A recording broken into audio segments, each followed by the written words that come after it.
Biblia y oración para una ciudad que busca encarnar la misericordia social, al estilo de Jesús buen samaritano.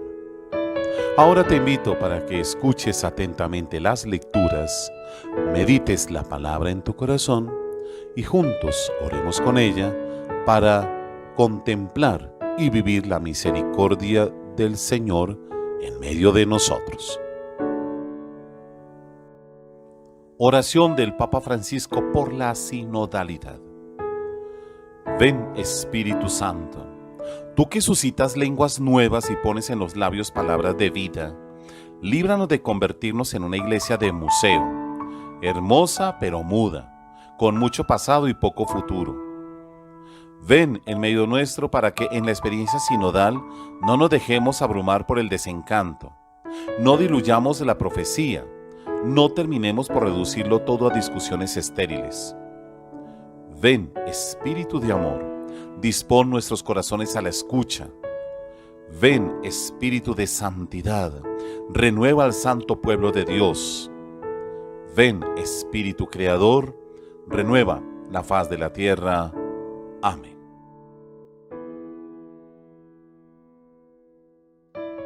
Lectura del libro de Isaías. Escúchenme, países del mar, presten atención, pueblos lejanos. El Señor me llamó desde antes de nacer, ya en el seno materno pronunció mi nombre. Hizo de mis palabras una espada afilada, me amparó a la sombra de su mano. Me convirtió en flecha puntiaguda, me guardó como guarda sus flechas el guerrero. Me dijo, tú eres mi siervo, Israel, por medio de ti revelaré mi gloria. Yo pensaba que eran vanos mis trabajos, que había gastado mi fuerza inútilmente y sin razón. Pero en realidad el Señor me hacía justicia, y mi recompensa estaba en las manos de mi Dios. El Señor me juzgó digno de este honor. Mi Dios se convirtió en mi fortaleza. El Señor que me formó desde el seno para ser su siervo, para hacer que vuelva a él el pueblo de Jacob, que Israel se reúna frente a él, dice ahora, no basta con que seas mi siervo para restaurar las tribus de Jacob y hacer volver a los sobrevivientes de Israel. Te haré luz de las naciones para llevar mi salvación hasta los confines de la tierra. Palabra de Dios. Te alabamos, Señor. Te doy gracias porque me has formado portentosamente. Señor, tú me sondeas y me conoces. Me conoces cuando me siento o me levanto. De lejos penetras mis pensamientos. Distingues mi camino y mi descanso. Todas mis sendas te son familiares.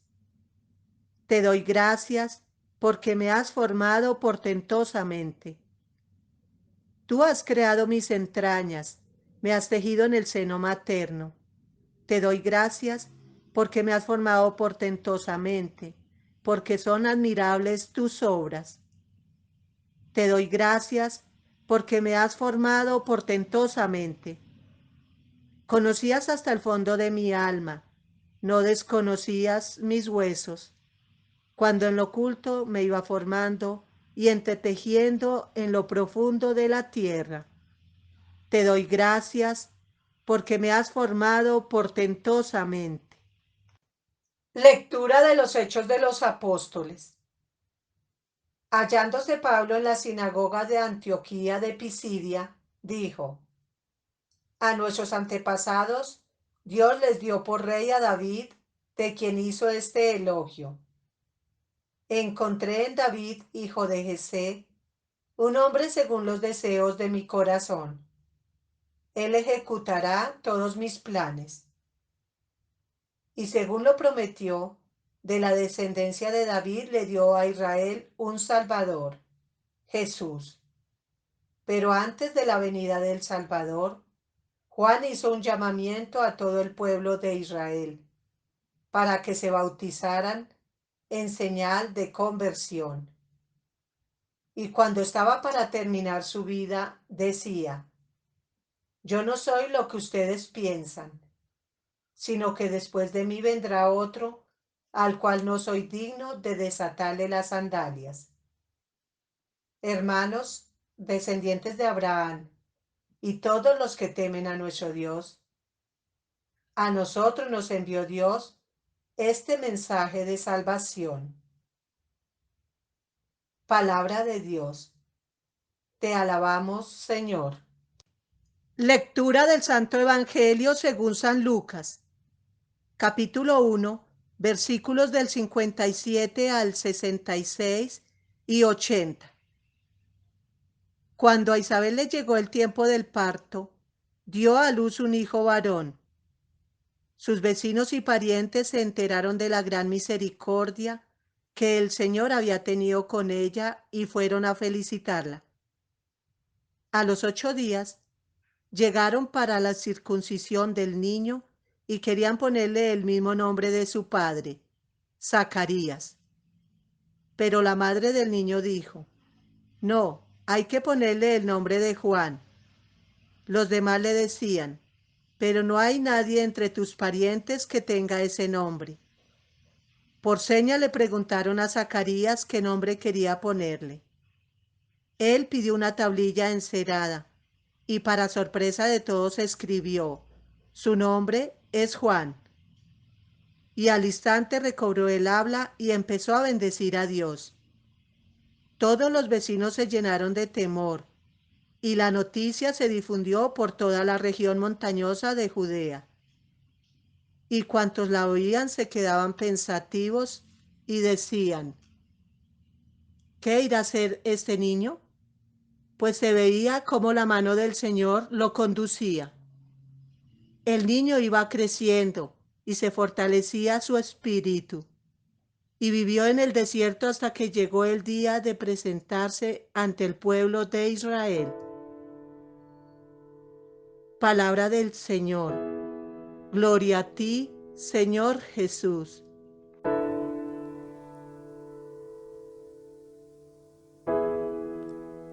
¿Cómo es mi fe? ¿Es alegre? ¿Está abierta a las acciones o sorpresas de Dios? Permítame saludarles en este día, ya terminando la semana 12 de este tiempo ordinario en la que hemos podido compartir varias festividades en esta semana. Grandes festividades, y es una semana que no se puede ir sin la solemnidad del nacimiento de Juan el Bautista. Una solemnidad que la iglesia ha venido celebrando gozosa y desde ese tiempo, porque reconoce la iglesia en Juan como el precursor y el testigo de la luz en los nuevos tiempos. Así pues que permítame invitarles para que vayamos a las lecturas. Escuchando al profeta Isaías, el Señor Dios habla a través del profeta. Y fíjense ustedes que el llamamiento del Señor ocurre inclusive en el mismo vientre de la madre. Dice la lectura que desde el vientre me formó siervo suyo, para que le trajese a Jacob, para que le reuniese a Israel. Y continúa el texto más adelante diciendo: restablezcas y conviertas a los supervivientes de Israel, haciéndote luz de las naciones, para que la salvación de Dios llegue hasta los confines de la tierra.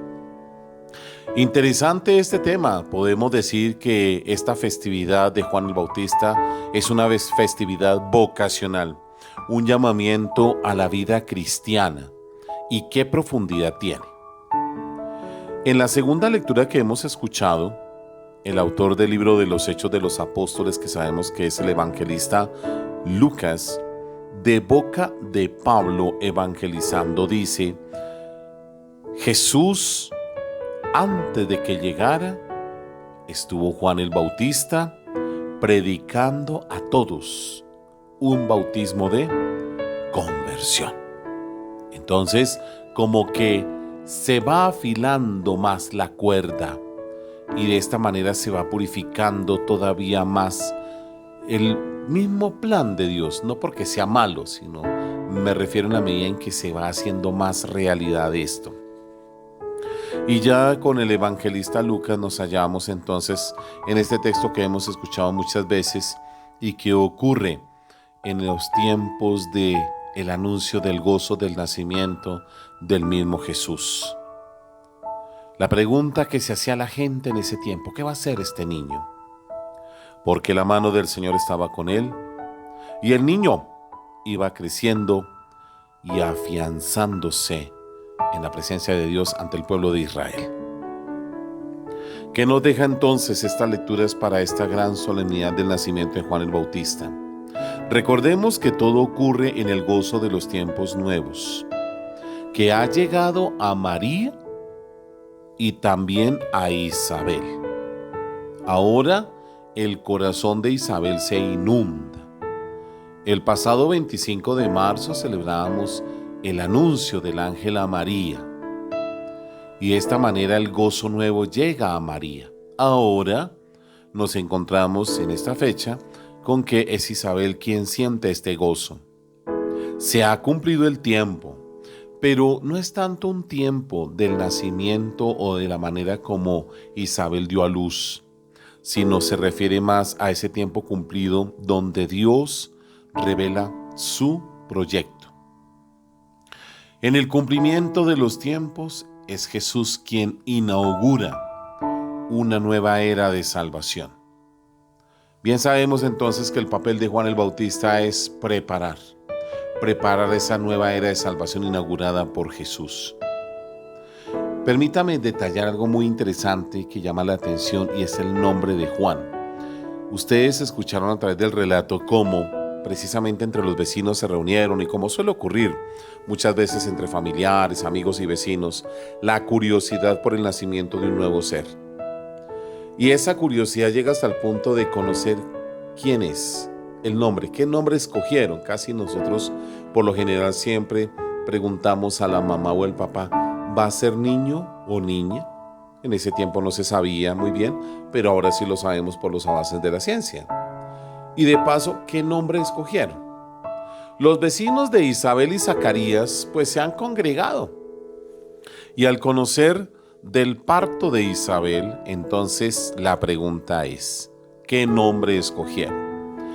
Fíjense ustedes que Isabel tiene un claro conocimiento del nombre, Juan. Sin embargo, los vecinos y familiares entorpecen esa palabra porque hay la tradición de que el que nace viene con el nombre del papá o del abuelo.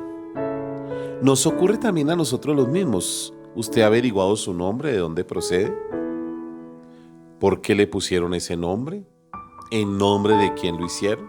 Y casi por lo general pareciera que el nombre fuera genético, porque tiene un aditivo. Uno pregunta: ¿y ese nombre es de mi abuelo, era el tío tal, o es del de mi papá o el de mi bisabuelo? Pues bien, aquí no es la excepción. Pero a lo que yo voy es que si lo hubieran dejado Zacarías, entonces Zacarías significa Dios recuerda.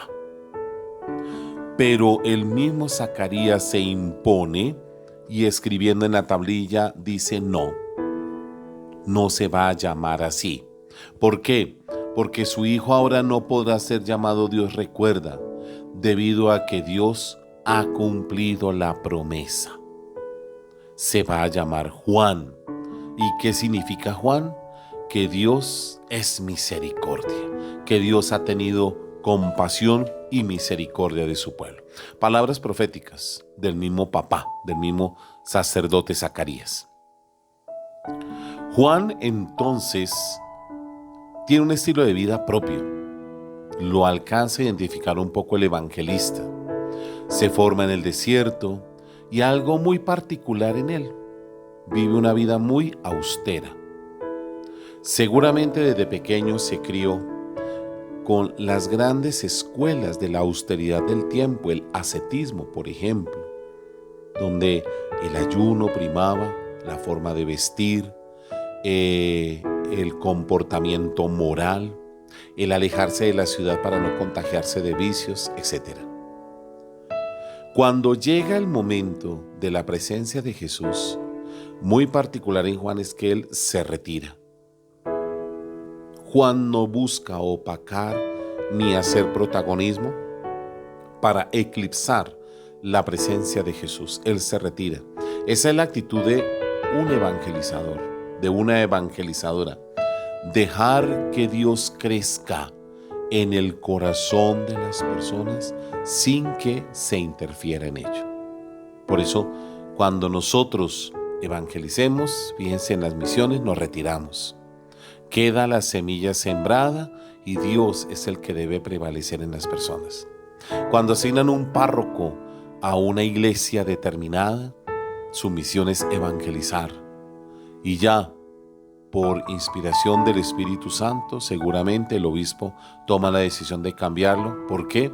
Porque no estamos llamados a ser los protagonistas. El protagonista principal es el mismo Jesús. Quiero ir terminando mi reflexión, pero no antes sin recordar la gente, las personas que rodeaban este acontecimiento. Y aquella gente hablaba bien de todo lo que estaban observando. Les parecía una gran maravilla. Un milagro ha ocurrido. Claro, no falta el chisme. Pero aquí resaltemos la alegría de la gente, el gozo. Estaba contenta la gente. Reconocía de verdad la presencia de Dios. Y por eso hay una fe con un sentido de asombro, de sorpresa y de gratitud. Para nosotros hoy en día, muchas personas dicen tener fe, pero tu fe está llena de asombro, de sorpresa y de gratitud. Son los tres elementos que conforman la fe. No puede ser uno, son los tres. Recuerda, asombro, sorpresa y gratitud. Los tres hacen de una vida de fe única, inigualable. Cuando tú pierdes el sentido de asombro, es muy dura la vida, porque se cierne todo en oscuridad, en angustias, en desesperos, en tinieblas. No hay que perder la capacidad de asombro, tampoco la sorpresa. Yo sé que a algunos no les gustan las sorpresas, pero Dios da sus sorpresas. La vida te da sorpresas, sorpresas te da la vida. Y por consiguiente, gracias. La gente agradecía al Señor esta presencia tan hermosa. Imagínense ustedes la alegría de Isabel y de Zacarías, juntos viendo a su niño, ya ancianos, y murieron viendo a su muchacho crecer. Vamos a darle gracias a nuestro Señor por esta reflexión que hemos escuchado y que el Señor Dios nos conceda la gracia de crecer en la fe. Hagamos un momentico de silencio.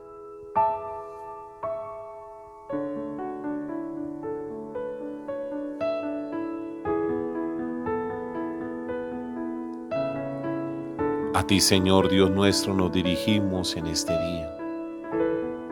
Como Zacarías lo cantaba, niño, a ti te llamarán profeta del Altísimo, porque irás delante del Señor a preparar sus caminos, anunciando a su pueblo la salvación, el perdón de sus pecados.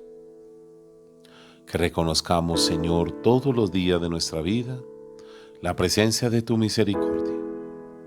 Que reconozcamos el don tuyo con asombro, con sorpresa y con gratitud, para así también ser verdaderos evangelizadores como Juan el Bautista. Padre nuestro que estás en el cielo, santificado sea tu nombre.